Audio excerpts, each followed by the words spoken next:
Bonjour à tous. Aujourd'hui, nous vous proposons de découvrir l'histoire Un loup dans le potager de Claire Bouillet et Quentin Gréban. Cela fait des jours, des semaines que Monsieur Loup arpente la forêt, sans rencontrer le plus petit espoir de déjeuner. « J'ai faim !» hurle-t-il. « Plus jamais ça, je vais m'organiser, faire des réserves, des conserves !» se dit-il en avalant de minuscules noisettes. Dès les premiers beaux jours, Monsieur Loup se met au travail. Son potager sera le plus beau de tous les potagers. Il bêche, ratisse, sème, arrose, taille, désherbe. Il n'a plus une minute pour aller chasser. Les animaux de la forêt n'en reviennent pas.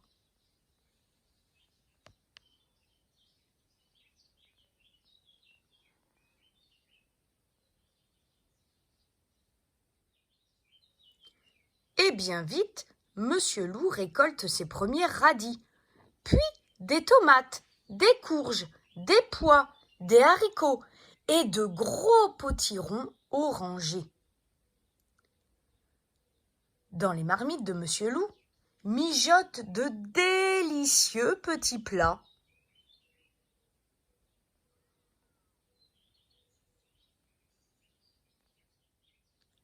Son armoire à conserve se remplit. Ah, l'hiver prochain, Monsieur Loup ne manquera de rien, c'est certain. Jamais les animaux de la forêt n'ont été si tranquilles. Plus besoin de craindre le loup, il ne mange que des légumes. Mais tout se gâte un beau matin. Le loup hurle de rage. « Qui a saccagé mon potager ? Je ne vais pas me laisser faire !»« Calme-toi !» souffle le hibou. « J'ai une idée. »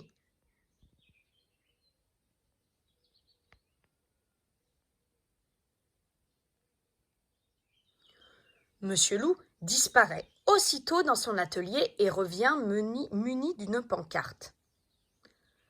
C'est un petit lapin qui le premier découvre ce que le loup a écrit. Il donne aussitôt l'alerte. Les animaux de la forêt lisent ébahis le message de Monsieur Loup. Le loup offrira des légumes à qui lui apportera graines ou plantes d'une espèce ne poussant pas encore dans ce potager. Le lendemain matin, tandis que le soleil illumine doucement le potager, Monsieur Loup ouvre les volets de la cuisine et frémit de joie. Les animaux ont répondu à son annonce. D'un bond, il est dans son jardin et salue Madame Lapin qui tremble comme une feuille. Bonjour, Monsieur Loup, voici des graines de radis noirs. Et je vous présente mes excuses, c'est mon fils qui est venu grignoter dans votre jardin. Oh, ce n'est rien. Vous direz à votre fiston de venir m'aider à désherber. Et l'affaire sera conclue.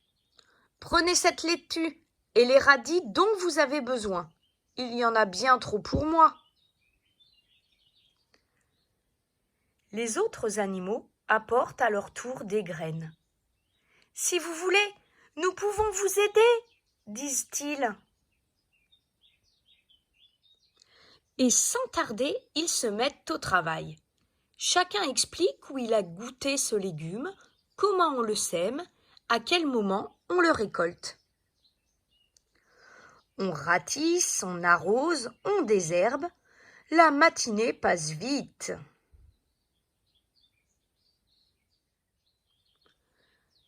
« Et si vous restiez manger avec moi ?» propose Monsieur Loup. Goûtons ensemble ce que nous avons récolté.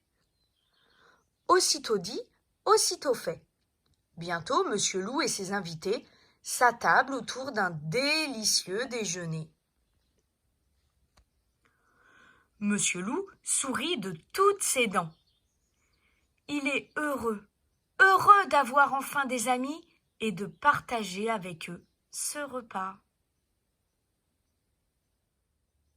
Puis les amis de Monsieur Loup s'en retournent les bras chargés de légumes. « Au revoir, Monsieur Loup, à bientôt, et merci pour tout !» Monsieur Loup n'en revient pas, lui qui avait si mauvaise réputation. Voilà qu'il a de vrais amis. En refermant la barrière, Monsieur Loup lève les yeux vers le grand chêne et adresse un clin d'œil au vieux hibou. « Merci pour vos bons conseils, Monsieur Hibou. »